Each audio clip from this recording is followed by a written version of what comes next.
فتنكسر. هذا الذي يريده الشيطان منكم. ما يغني الاستغفار، يغني بمجرد رجوعك لله. الله يوم القيامة سيغفر مغفرة لا تخطر على قلب بشر. طالما أن تشعر بالندم بعد المعصية وتشعر باللذة بعد الطاعة، أنت على خير ولو بلغت ذنوبك عنان السماء. اسمع الآن وانتبه واعطني قلبك. فكيف لو كان الله وأنت على عتبات بابه رغم ذنوبك، ويقول الله لك لا تعد وإلا عاقبتك، ثم تطلب وتطلب وتأتي مكسورا إلى الله بسبب ذنب. ما ظنكم بالله؟ شفت كيف أنت انتقلت من الأدنى فلأعلى العالي سبحانه. انتقلت. نحن كل يوم يا شباب يا أخواتي كل يوم ينهانا الله عن محاضر لا تقربوها، ونأتي إليها نرتع، وفي الصباح يا رب ارزقني كذا وكذا، يا رب أعطني العافية، يا رب ارزقني الصحة، يا رب أعطني المال، يا رب ارضى عني. ثم نبيت على ذنوبنا، نبيت ما لا يرضى من القول سبحانه. ومع هذا نطرق باب ربنا. السؤال: يأتيك الرجل، لهذا تسمع أن الله لا يمل من التوبة لأنه أرحم بنا من أمنا. النبي صلى الله عليه وسلم يقول الله لا يمل، ما يمل ربنا من توبتنا. والله لو جلسنا على عتبات ما نهى الله عنه 100 عام وسجدت سجدة واحدة مخلصا لله سيرحمك لأنه أرحم بك من أمك. تقبلت عن الأم أن لا تعاقب وأن تصبر، فما ظنكم عن أرحم الراحمين. لهذا تجد الإسلام دائما يعطيك التوبة، فتأتي أنت عندك عنصر الاستحياء تقول كيف أدعو الله وأنا أمس فعلت كذا. والله يأتينا أحيانا تأتي تطوف ببيت الله الحرام وأنت تطوف ربنا آتنا في الدنيا حسنة وفي الآخرة حسنة وقنا عذاب النار، ثم تجلس ترى الكعبة والله تستحي أن تنظر إليها، كل الذنوب تطرق أمامك هكذا فتنكسر. هذا الذي يريده الشيطان منكم. يريد الشيطان أن يقنعكم أنكم إبليس حتى يمنعكم عن الطاعة. يريد الشيطان يا سادة أن يقنعكم أنكم وقحين أمام رب العالمين، وأنك من قمة وقاحتك أن تبيت على معصية وتستيقظ تطلب غفران ربك. أليس هذه وقاحة؟ يريد الشيطان أن يوصلك لهذه المرحلة، أني أنا وقح مع الله، أني أبيت على معصية وأستغفر صباحا. اسمع، يريد الشيطان أن يظفر بهذا. والله لو أذنبت طيلة الليل وأصبحت قلت أستغفر الله الذي لا إله إلا هو، إن الله عز وجل غفور سبحانه، وهو الذي فتح باب التوبة. ليا ابن آدم لو أتيتني بقراب الأرض خطايا وأتيتني لا تشرك بي شيئا غفرت لك. ويا ابن آدم لو بلغت ذنوبك عنان السماء ثم أتيتني لا تشرك بي ثم استغفرتني غفرت لك ولا أبالي. الله فتح لنا باب التوبة، وقال عليه الصلاة والسلام الله لا يمل حتى لا يأتينا هذا الشعور أننا نمارس الوقاحة مع رب العباد إذا طلبنا المغفرة، بل أنت حينما تطلب المغفرة إنما ترجع لرب العباد. والله يقول لنا ففروا إلى الله. الله يقول لنا ففروا إلى الله. أنا لما أقول يا رب أذنبت في ليلة كذا وفعلت كذا، يا رب اغفر لي، أنا فررت إلى ربي ليغفر لي ذنبي. لهذا الله عز وجل شانه جعل باب التوبة على مصراعيه.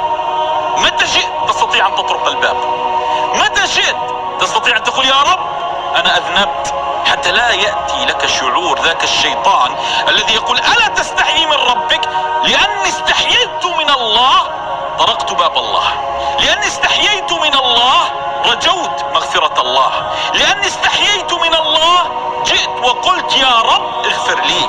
فيريد الشيطان أن يشعركم أنكم يا سادة بلا حياء وبلا مشاعر وفي منتهى الوقاحة، أن تذنبون ثم تستغفرون. لا لا، الله لا يمل، الله لا يمل من توبتكم. ولو بتم واستيقظتم ثم بتم واستيقظتم لا يمل الله سبحانه وتعالى. كالأم تعاقب تطرد أبنائها من منزلها، ثم إذا رأتك تبيت على باب بيتها أخذتك وأرجعتك إلى فراشك، ولله المثل الأعلى. لا يمل. الله غير تضاريس الأرض يا سادة من أجل رجل. الله غير تضاريس الأرض من أجل رجل ليس بنبي وليس برجل صالح. رجل قتل 99 نفسا، فأتى لعالم جاهل قال لي توبة، قال لا، قتل استوفى 100، ثم ذهب لعالم صالح، كلكم يحفظ الحديث، قال لي توبة، قال نعم، اخرج من قريتك انها ارض سوء.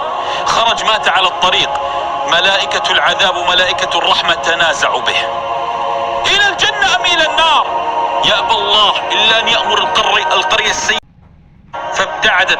الله حرك الجبال، حرك الأنهار، حرك الأودية والصخور والتراب والمباني، لأن الرجل نوى التوبة ومشى لله. حرك تضاريس الأرض ليدخل الجنة. هذا هو الله.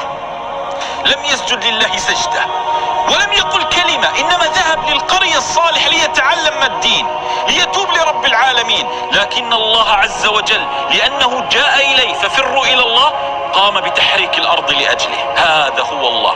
يا سادة، نحن عزيزين على الله، نحن الله يحبنا. الله من رحمته شق القمر لقريش حتى يؤمنوا.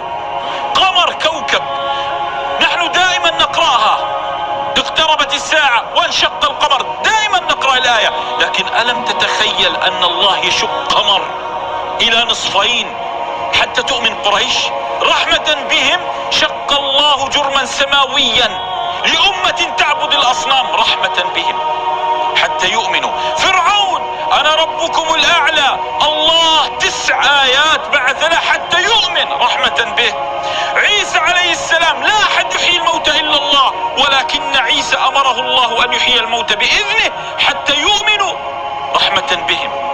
فرب يبعث آيات تلو آيات، إحياء موتى، انشقاق قمر، تسبيح الحصى، يبعث 9 آيات بين يدي موسى. لماذا؟